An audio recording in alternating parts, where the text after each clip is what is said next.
Hi guys, as promised, let's have a chat about what is Fanatec, what I found out about Fanatec, how Fanatec behaves, and what I have to say about Fanatec. And I'm not alone. I'm going to put some links here to some other people that are using this equipment and they're getting their voices heard. Even on the Fanatec forums, you can follow up. There is a lot of complaints about the behavior of this company. So, as you know, without my drama of not having my system working and failing, actually, I had a strategy of contacting Fanatec in first place and contacting then my supplier in China because I live in Macau, nearby Hong Kong. As I told you, Fanatec took a couple of weeks to get back to me by email, suggesting the same crap that I check if everything was tightened, the screw on that collar, and everything. And I made the other video where I exposed my problem just for their reference, which I sent also to China. Now, one thing to be clear. China and the guys that supply me actually the equipment with the rig, they were very responsive, and I was basically chatting with them and exchanging emails with them like every 2 days. They reply quite quickly, but I was trying to check whether or not Fanatec, the company, would get back to me and what would be their response. Actually, they take about between exchanges of emails, they took about 4 to 5 days to answer any email and questions and so on. And as I've told you guys, I was racing here in a competition, in a local competition in Macau, and I lost 2 races because of all of these things.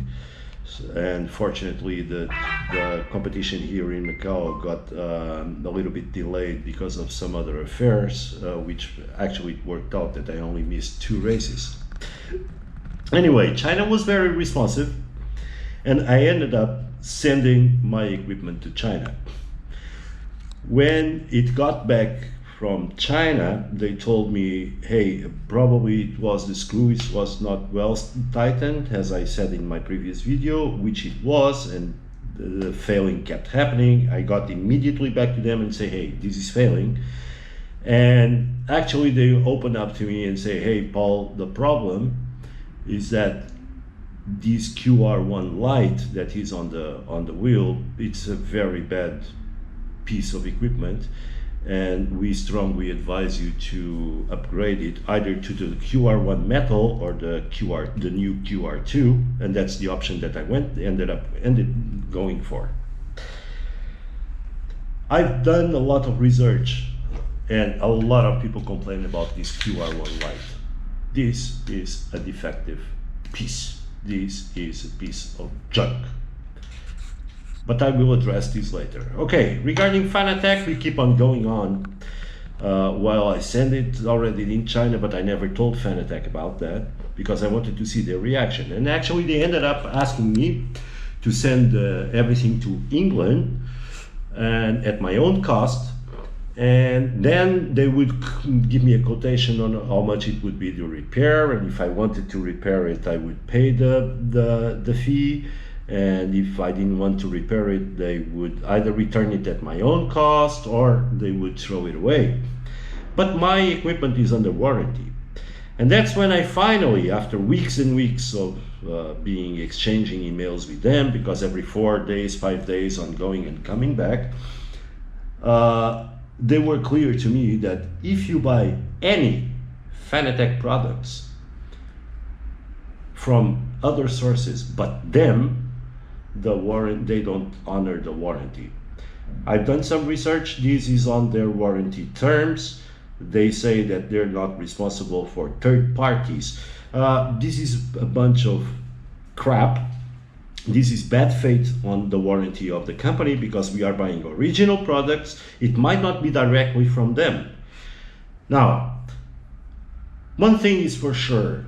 The way they take care of the customer after sales, it's a piece of crap, and everybody's complaining about it. Even people that order products from them, there is a whole discussion here on the internet. There is a bunch of people complaining that they don't receive the products, they don't get the tracking numbers, and so on.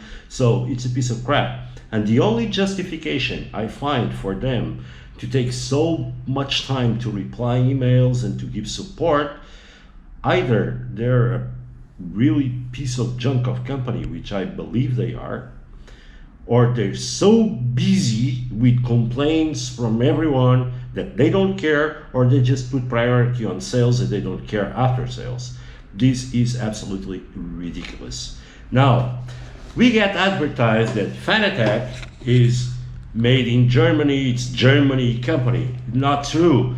Fanatec is a German company with subsidiaries in Japan and the USA, and there are two other companies, but they are all under the German company. That's what I found out. But the products are made in China.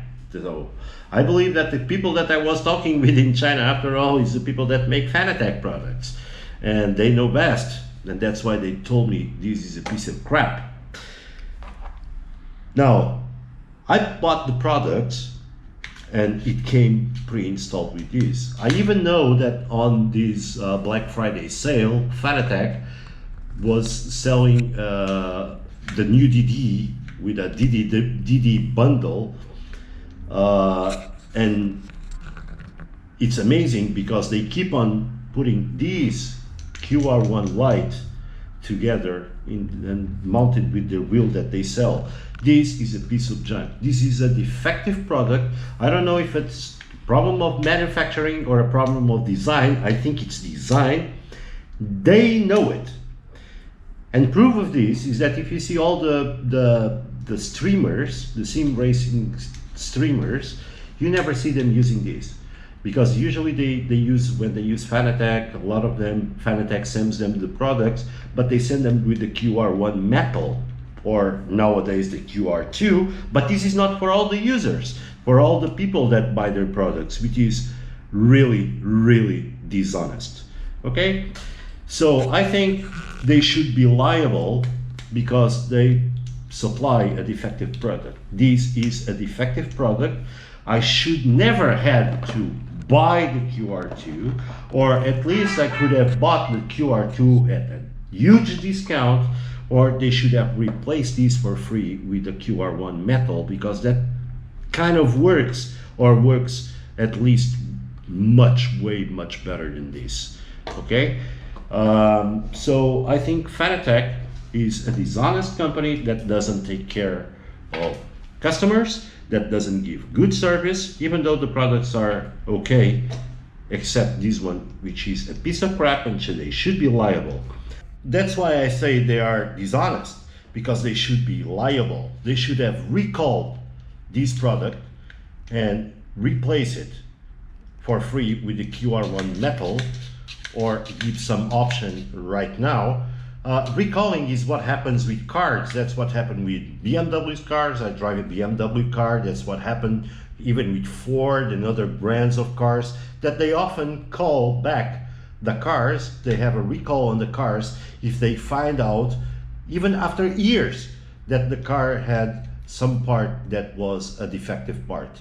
Okay, it's the difference between an honest company and a company that is responsible, with these guys that they don't care about the customer.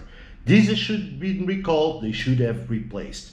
But their dishonesty, as I've said before, it can be seen on the warranty that they don't cover if you buy these from a store. It's still their product, it's still an original product, okay? And if you don't buy it from them, you're basically screwed. Or you need to go back to the person that sold you, that needs to send to them. It's dishonest. It's just a strategy from this German company to avoid responsibility. This is crap, and they should be liable. But there is more evidence that they're a crappy company and they don't care. Okay, so I bought, as I show you, the QR2. Okay, I mounted, I'm happy with it. all right? But when you buy these, why you buy these? You buy these to replace whatever you have on your wheel, on your equipment, either this piece of junk, QR1 light, or the metal. You buy these to replace it, right? You don't buy these for any other reason. It's just for you to do the work and replace it, the equipment. So this brings me to the second point. If you look at the manuals that come with it, for the wheel side QR2, it's here that these screws need to be tightened at 1 Newton meter. These ones that attach the QR2 wheel side to the wheel at 3 Newton meter. And on the base side, the screws that tighten the new color need to be tightened at 8 Newton meter. These guys don't even supply you with anything that you can measure. What the heck is this Newton meter thing they're talking about? And they're saying if something fails or it's not tightened to the proper specifications, like it happened on what they were saying to me about the collar here that needed to be tightened at 15 Newton meter, okay? But this is okay. This is the specification that needed to be tightened with 15 Newton meter, but this is what comes with the equipment originally. We're not supposed to touch it. It's supposed to hang there, even though my source in China tells me, no, you should look at it. If everything is working, you should look at it frequently to check whether it's tightened or not, because over time it untightens. Okay, but with the original product, I understand they don't send a torque screw, but all they give you is this kind of crap shit. Okay, so how in the heck am I supposed to know if I'm tightening stuff at 8 Newton meter, 1 Newton meter, 3 Newton meters, if I buy these specifically to replace, and I need to replace it myself to specifications? So this is another proof this company is a piece of crap. As I've said on the comments, I'm a lawyer and I'm really going to check whether it's possible to make a complaint about Fanatec to the European Commission on the part of consumers, because I think this product is defective. It's a problem in design. They don't honor the warranty, which is made in unfair terms to the consumer, and also they should be liable and they should have recalled this. So it's a big scam. Now I'm happy with the wheel. I'm happy with everything, but I cannot tolerate, and you also should not tolerate, companies that behave like this with consumers. It's not only to sell, it's also aftermarket. It matters. And I was thinking about buying more Fanatec products. I will not buy anything else from them. I'm done, because probably I'll buy other company products that might be cheaper and might have a better post sales follow-up, and a better taking the companies that take better care of their customers than Fanatec. I'm very unhappy to be bad-mouthing a company, but they deserve it. They bring it to themselves. This is unfair. This is a defective product. Okay guys, I think I had to say, please comment below if you don't agree with me or something. I have to put out my voice out there regarding this, and there is a lot of more people coming forward with it. Look at Fanatec forums and you'll see everybody complaining about all things about this company. Okay, thank you guys. Bye-bye, and keep racing.